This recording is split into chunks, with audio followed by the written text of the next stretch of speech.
Have you ever remembered something that happened years ago, but then felt your body react to it today? Something like a graduation that made you stand a little taller, a classroom that made your stomach tighten, a moment of pride that still warms your chest, or a moment of dismissal that you can still feel in your shoulders? What if history doesn't just live in books, but what if it actually lives in your body?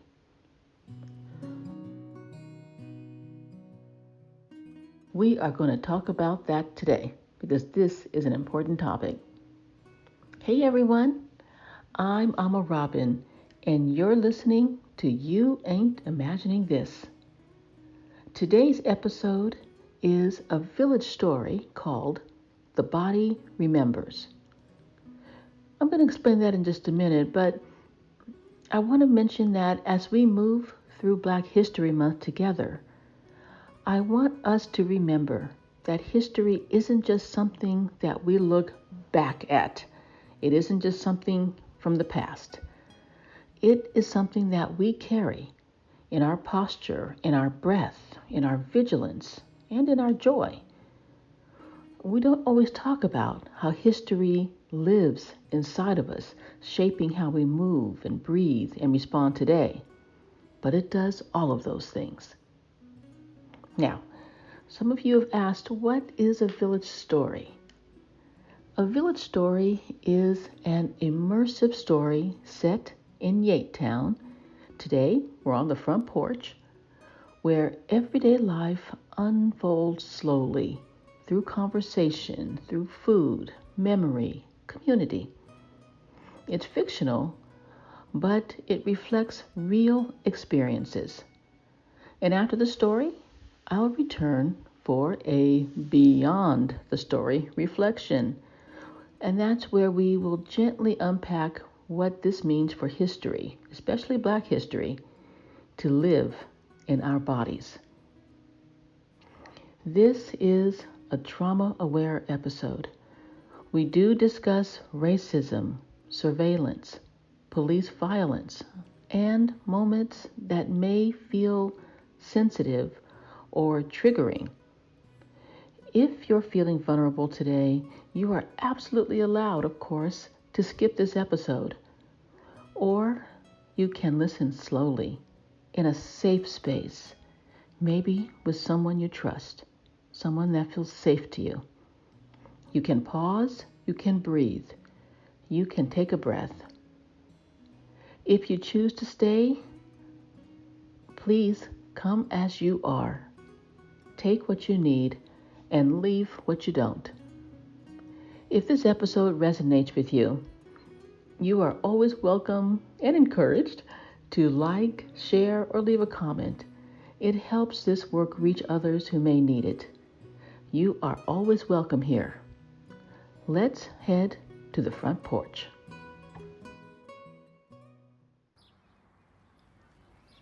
The body remembers. Malik came up the steps without saying anything. He didn't slam the screen door. He didn't sigh. He didn't throw his keys down. He just set his bag on the chair and sat down himself. But he sat differently, tense, quiet. Mrs. Jenkins noticed first. "You all right?" she asked. Malik nodded too fast. "Yeah." Nobody moved. Nobody pressed. After a minute, he said, "I went to that new store on Main Street downtown." Silence. Not dramatic, just attentive, just listening. "I just wanted to check it out. I wasn't there for even 5 minutes. Then I noticed a guy in a black jacket starts walking the same aisles that I'm in. Real close, too. I move, he moves. I stop, he stops." Malik rubbed his palms on his jeans.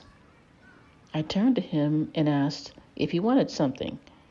And he said no, Just keep an eye on things." Nobody reacted loudly, but Mrs. Robinson's jaw tightened. Mr. Robinson gently reached for her hand. They gave each other a knowing glance, eyebrows raised. Mr. Kojo shifted in his seat and crossed his arms, not defensive, just bracing. I felt my stomach pull in, small, automatic. Malik continued. "I decided not to buy anything. I just left the store. Didn't feel like being watched or judged guilty. I just kept my hands out of my pockets and slowly left the store. I was glad I didn't have a backpack. He probably would have searched me." Devon stopped coloring in his book. "Had you done something?" he asked. Malik looked at him, not offended, just tired. "Nope." Devon frowned. "Then why—" Mrs. Jenkins jumped in. "Because sometimes your body walks into a room before people see you as a person. The profiling is already there. That security guard had already decided that you were trouble, even before you came." That sat there for a while. Malik leaned forward, elbows on his knees. "It's not the first time," he said. "It's just, I feel my chest getting tight now. Every time before anything even happens. I definitely felt that tightness while he was following me in the store. I expected him to grab my arm as I was leaving, but he didn't. After I left, I realized that I'd been actually holding my breath." Malik pressed his hand flat against his chest, like he was checking something. And then he released it and said, "Actually, my stomach hurts now." Across the porch, Aisha, who had been listening to Malik's story, spoke up. "My shoulders do that sometimes," she said. "When I go into certain stores, I can feel my shoulders tense up. And then I also get stomach aches. I thought that it was something I ate. Then I started noticing the pattern, and I stopped going to those stores." Mrs. Robinson nodded once. "I would get headaches," she said. "Thinking back, that's when I started getting migraines. And I used to get insomnia when I was in college. The environment could be so hostile. Sometimes the teachers would be so dismissive if I asked a question. Sometimes the students were aggressive. I just never knew what to expect." Mr. Robinson thought for a while. "Sometimes I couldn't sleep at all the night before going to certain classes. And just remembering how it was back then, sometimes it keeps me from sleeping nowadays." Nobody needed more details. The porch had shifted. It wasn't loud, it wasn't angry. It was just aware, raw. Mr. Kojo spoke carefully. "You weren't imagining that," he said. "That is memory. Your body remembers these experiences and it responds." Malik gave a short laugh. "I wasn't even thinking about the last time or the time before that." "You don't have to think about it," Mrs. Jenkins replied. "Your body remembers, and your body keeps track." Devon looked confused. "But if you weren't in any danger," Malik cut in softly, "it doesn't matter." The air felt a little heavier now. Mrs. Jenkins handed Malik a cup of ginger tea. "This will help your stomach, baby. It helped me a lot when the stress and tension gave me stomach aches. Sometimes I would even vomit. I still need ginger tea sometimes. Recently, when they kept showing on TV the police attacking that young kid in his car for no reason, My ulcer flared up then, and nothing would help except for ginger tea. But that didn't even happen to you, Devon said. It happened to all of us, Mrs. Jenkins said quickly, and everyone nodded. Malik thanked Mrs. Jenkins for the tea. After a while, Mrs. Robinson cleared her throat. You know what else lives in the body? She said. Everyone looked at her. That feeling, the first time I walked into a voting booth. She and Mr. Robinson smiled at each other. The Porch listened in a different way now. I remember standing in line, she continued, not saying much, just waiting. My hands felt cold. I wasn't scared. Okay, maybe a little bit. But I remember feeling very aware of everything. She rubbed her palms together slowly, as if feeling it again. My mother never got to do that. Neither did my grandmother. They paid taxes, they worked, they raised children, they were upstanding citizens, but they never got to go behind that curtain or into that booth and vote. She paused. When it was my turn, I stepped inside, closed the curtain behind me. It wasn't an obviously dramatic moment or a dramatic space. It was just a small space, but I could feel my back straighten. I didn't tell it to. It just did on its own, and I felt taller. Her chin lifted slightly now. I don't think she even noticed it. I took my time. I read every name. I marked my ballot carefully. When I fed it into the machine, and then I heard that click, I felt something settle. It was in my spine, I think. No one moved. And it wasn't anger or defiance. It wasn't even relief. It just had a feeling of arrival, accomplishment. I did it. Mrs. Robinson exhaled slowly. When I walked out, I wasn't taller because I wanted to be. I was taller because I knew I was standing in something my people had fought for, had died for even. And I felt my mother and grandmother smiling on me. Mrs. Robinson took a deep breath and she smiled. It was a whole body smile. Mrs. Jenkins nodded. Her eyes were soft. I remember that feeling, she said, also smiling. Then Aisha spoke. I remember my knees feeling weak at my college graduation. People thought I was nervous. I wasn't, though. I really wasn't. I was just overwhelmed. And then my name echoed in that room. That moment felt so much bigger than me. I was the first in my family, and I felt everyone with me, even those who weren't actually in the room. She tapped her hand lightly on her chest. My whole body felt open, like I had more space inside of me. Malik's shoulders had softened, without him even noticing at first. Devon looked around at everyone. So, you mean the body and we don't just remember the bad stuff? Oh no, Mr. Kojo said. It's everything. We remember everything. Our bodies remember everything.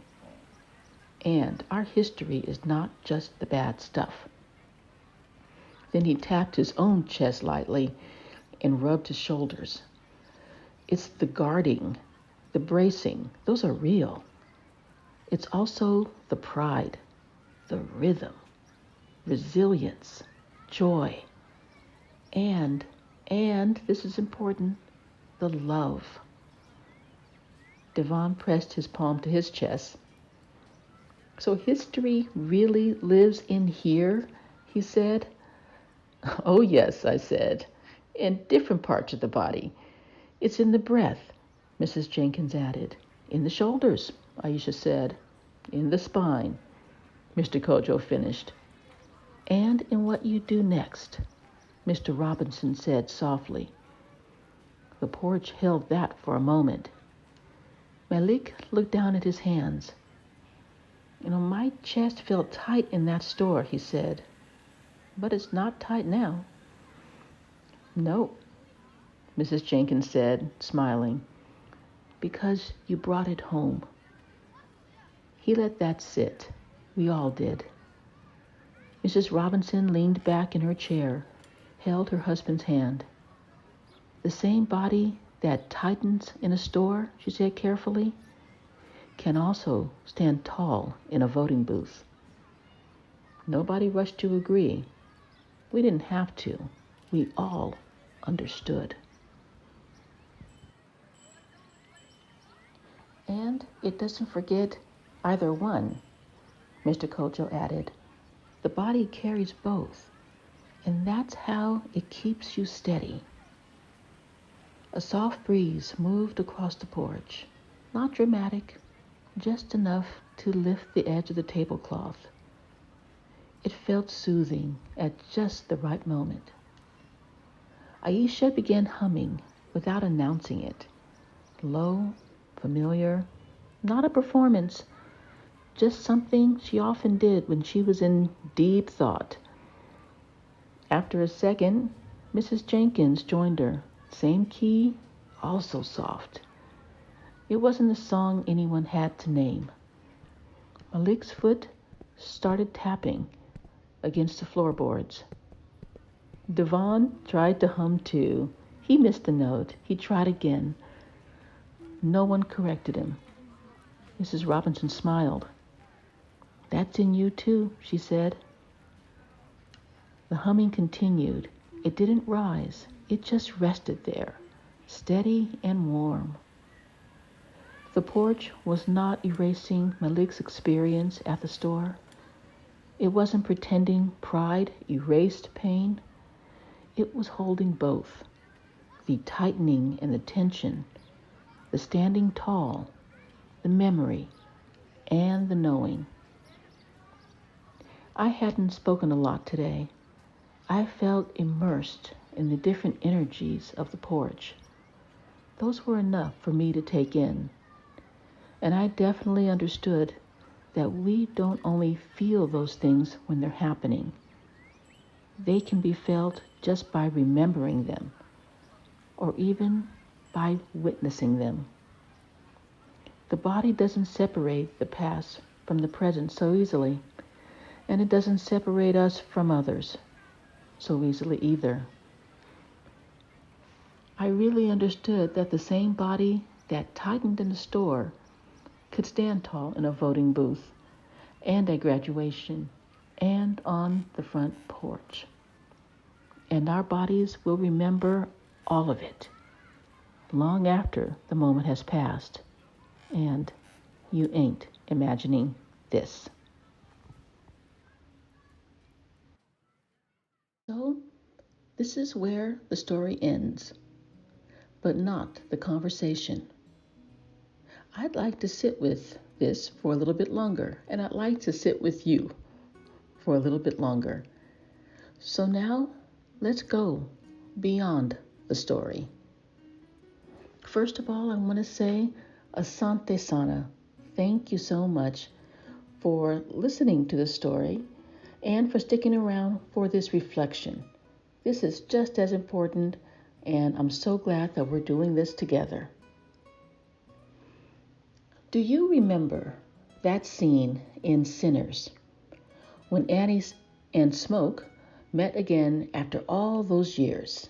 Yeah, that was a pretty charged scene. And they start making out a little bit, and Annie says, "Your body remembers me." You remember that line? Well, that line really stayed with me because I understood how true that was. The body does remember, and it does respond. I mean, just think about it. Can you remember a happy moment from years ago and then find yourself smiling again? Let's try it right now. Take a moment to think of something happy. Think of a happy memory. And now, do you find yourself smiling? Or are you just feeling relaxed? Or are you just feeling warmed up with joy? Well, I am. And that happens a lot when we take a moment to immerse ourselves in memories. Now, the other part is true too. We're not going to do this one, but maybe you remember something that made you angry. And perhaps you can feel it in your shoulders, or can you feel your jaw tighten? We're not going to do that, as I said, but that's the body remembering. You know, history is not stored just in books or in movies or on social media or wherever it is you're looking, but it is stored in our breath. It's stored in muscle. You may have heard of muscle memory. It's stored in our posture, in our rhythm, in every part of our bodies. They may respond differently. Some may respond more than others, but it's definitely all in our bodies. And for us, Black people that is, that history isn't always neutral. In fact, as a historian, I think that most history is not neutral. So that brings us to Black History Month. And this isn't only about what happened back then. You know, one historian once said that history isn't just about the past because no one ever lived in the past. They lived in the present. The difference is it was their present, not ours. But they had to respond in real time, just like we are too. And, back to me now, it's about what our bodies have learned back then in order to survive. And it's about what our bodies still carry. And that's what we're going to go into today. Our bodies have learned how to scan a room when we enter. Our bodies notice the shifts in tone or in energy. Our bodies have learned how to calculate risk in seconds. And no, that's not paranoia. That is racialized memory. That's hypervigilance shaped by experience. In the story, when Malik walked into the store and felt his chest tighten, that wasn't imagination. That was pattern recognition. History. When a police car pulls up behind us and our breath shortens, that isn't paranoia. That's memory. History. When a classmate or a classroom feels hostile and the stomach tightens up, that is not oversensitivity. That is stored experience.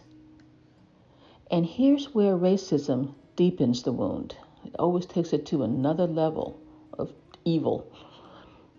Because not only do we carry these responses, they are often dismissed. They are pathologized, minimized, invisibilized. We're often told, you're overreacting, or that doesn't happen here. You're too sensitive. So now the body is holding two things: the original experience, or the memory of it, and the denial of it. Yeah, that's a heavy load. But this is also not only about harm. I really want to emphasize that.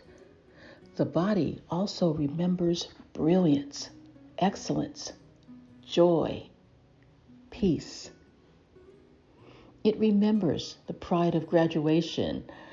It remembers the first time that you voted, or the rhythm of a drum circle, the laughter on the front porch.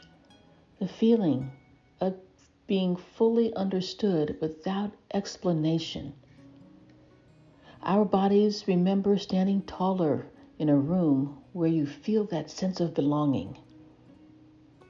Community does regulate the body, and culture does regulate the body. Remember, Malik mentioned in the story when he came home, he didn't feel that tightness or that shallow breathing anymore. And he didn't feel that tension. He felt his shoulders become softer. That is not symbolic. That is real physiology responding to a feeling of safety. We talk about safety a lot in YAIT Town because it is so powerful and so important, and yet it's been denied to us in so many ways. But when we hum together, when we eat together, when we gather on higher ground, the nervous system learns something. It learns you are safe here, you are seen here, you are valued here, and you're not imagining this. Mainstream systems, and yes, I'm talking white Western systems, often invisibilize this entire dynamic. They treat hypervigilance as a personal flaw instead of a learned adaptation. They treat exhaustion as laziness instead of chronic bracing. They treat stress illness as individual weakness instead of embodied history. But our bodies know better, and our body is a strong truth teller. It clocks what the mind tries to rationalize away. And when we begin to listen, not fear it or judge it, we begin to reclaim our agency. We can say, my body remembers. We can also say, my body deserves rest. My body deserves joy. My body deserves safety. And history in the body isn't only, I'm going to emphasize, it's not only about tension or harm. It's about the full experience of being human. The pride, the brilliance, the grief, the survival, laughter, the belonging. Our bodies clock it all, not to punish us, but to help us live, survive, and thrive. That's what YAIT Town is for. That's why I created YAIT Town. It's a place where your nervous system can feel safe, a place where your breath can deepen, where you're not asked to explain or justify yourself. You're just asked to be yourself. Because the body does not just store history. By the way, the body also carries futures too, and I can't wait to discuss that more. And what we reinforce, our vigilance or belonging, safety or peace, that all becomes part of what we pass forward. And you ain't imagining this. So I think it's time to wind down today's episode. Asante Sana. Thank you, fam, for joining me for today's episode, for joining me for the story, and for going beyond the story to reflect. It's great that we can share this experience, that we can be together in this experience. No one needs to do this alone, I promise. If anything in this episode stirred something in your body, unexpectedly or deeply, I do invite you to take a pause. Take a few slow breaths.